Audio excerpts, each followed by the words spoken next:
Hello and welcome to Market TV Show. Today is June 10th, 2020. The Nasdaq, looking here at the chart right now, is up 1.30%.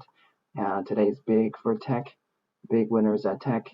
And looking at the indicators, what I found interesting is that when you look at the CCI, we're finally seeing a divergence after today. A higher high and a lower high. Now, what we need next is a red candle at the very least on the daily to actually see a possible turn in the markets. RSI right now is overbought. Looking at the SP 500, it's a different picture for today. Currently down 0.6%. If you look at the hourly chart here, you can see we have a possible lower high. A series of lower highs and lower lows in the hourly chart. Here is the support that's supporting the market right now. If that breaks, I can see that price can come down to this 200 moving average here, about 1.78%, and there's a lot of buying and selling activity here. So this is a good first target if the market does fall for tomorrow.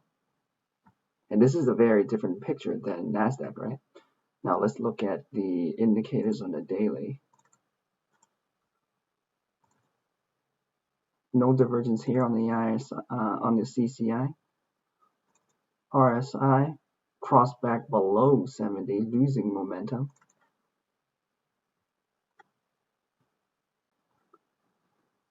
The Dow Jones, the most bearish of the indexes, down currently 1.12%. And this index actually showed divergence on the daily first. You can see that on the CCI. We'll discuss 2 days ago now. Now that here you had the higher high and the lower high, well, prices made a higher high and a lower high and a higher high, the very opposite trend here. And so this divergence looks like it's playing out.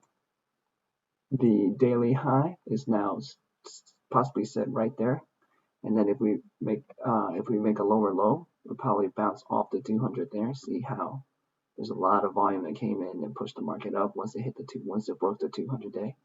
First target for the daily, we're right back on support, also about 1% and 1.65%, just like the SPX. When you look at the hourly, same picture.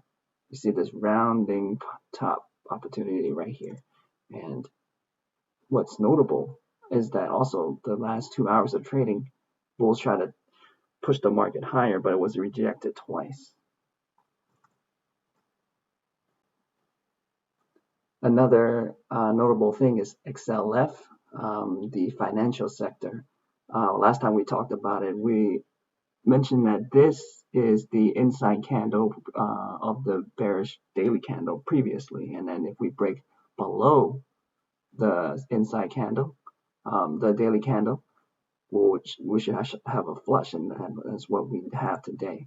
Today was down about 3.74%, and it has broken the daily uptrend line, or right on it. Now, if we have another down day tomorrow, the first target will be 23.44, the 20-day moving average, and that's about 7%. So S&P is definitely a lot more bearish than the Nasdaq, and the whole market is being propped up by technology right now. Taking a look at the small caps, same thing. A bearish picture on the daily, it has actually closed beneath the 200-day moving average, the red line, and that's actually a bearish event. Looking at the indicators here, also CCI showed a divergence ahead of time, and RSI rolled back over beneath the last low there, and if we go below 50, and this should definitely start to accelerate. All in all, tomorrow is a very mixed bag. I think that the market could jump up maybe half day and then start selling off again. The market internals, when you look at a lot of the stocks, they're actually mostly down, and odds definitely favor a correction very soon. So going long would be very risky. All right. Thanks for tuning in.